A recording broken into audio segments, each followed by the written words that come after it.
సామెతలు 3వ అధ్యాయం చదువుకుందాం. నా కుమారుడా, నా ఉపదేశమును మరువకము, నా ఆజ్ఞలను హృదయపూర్వకముగా గైకొనుము. అవి దీర్ఘాయువును సుఖజీవముతో గడుచు సంవత్సరములను శాంతిని నీకు కలగజేయును. దయను సత్యమును ఎన్నడూ నిన్ను విడిచిపోనీయకము. వాటిని కంఠభూషణముగా ధరించుకొనుము. నీ హృదయమును పలక మీద వాటిని రాసుకొనుము.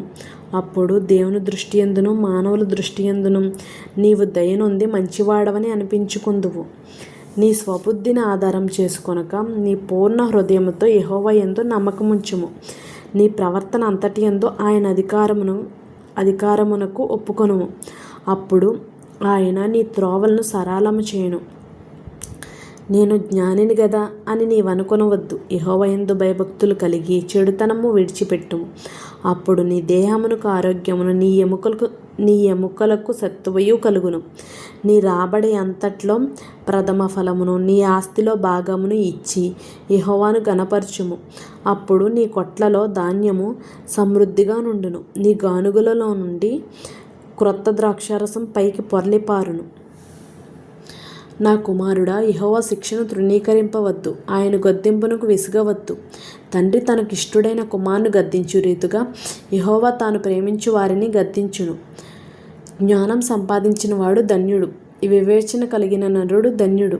వెండి సంపాదించుట కంటే జ్ఞానం సంపాదించుట మేలు. అపరంజి సంపాదించుట కంటే జ్ఞానలాభం నొందుట మేలు.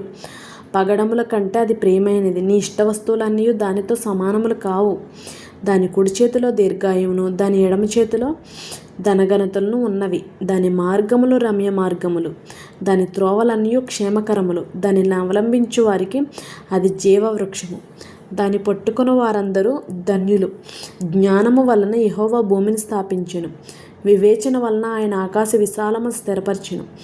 ఆయన తెలివి వలన అగాధ జనములు ప్రవహించుచున్నవి. మేఘముల నుండి మంచు బిందువులు కురియుచున్నవి. నా కుమారుడా, లెస్సైన జ్ఞానమును వివేచనను భద్రం చేసుకొనుము. వాటిని నీ కన్నుల ఎదుట నుండి తొలగిపోనీయకము. అవి నీకు జీవముగాను నీ మెడకు అలంకారముగాను ఉండును. అప్పుడు నీ మార్గము నీవు సురక్షితముగా నడుచుదువు. నీ పాదము ఎప్పుడూ తొట్టిల్లదు. పండుకున్నప్పుడు నీవు భయపడవు. నీవు పరుండి సుఖముగా నిద్రించెదవు.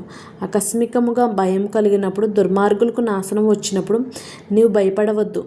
యెహోవా నీకు ఆధారమగును. నీ కాలు చిక్కబడుకుండునట్లు ఆయన నిన్ను కాపాడును. మేలు చేయుట నీ చేతనైనప్పుడు దాన్ని పొందదగిన వారికి చేయకుండా వెనుక తీయకము.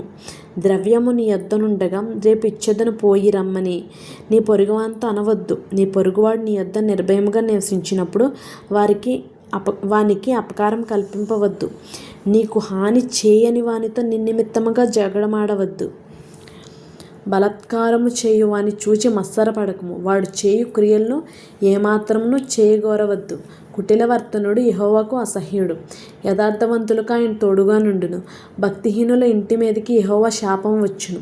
నీతిమంతుల నివాస స్థలమును ఆయన ఆశీర్వదించును. అపహాసకులను ఆయన అపహాసించును. దీనుని ఎడల ఆయన దయచూపును. జ్ఞానులు ఘనతను స్వతంత్రించుకుందురు. బుద్ధిహీనులు అవమానభరితులగుదురు. దేవుడి పరిశుద్ధ వాక్యం మన వెనుకల్లో దీవించునుగాక. ఆమేన్.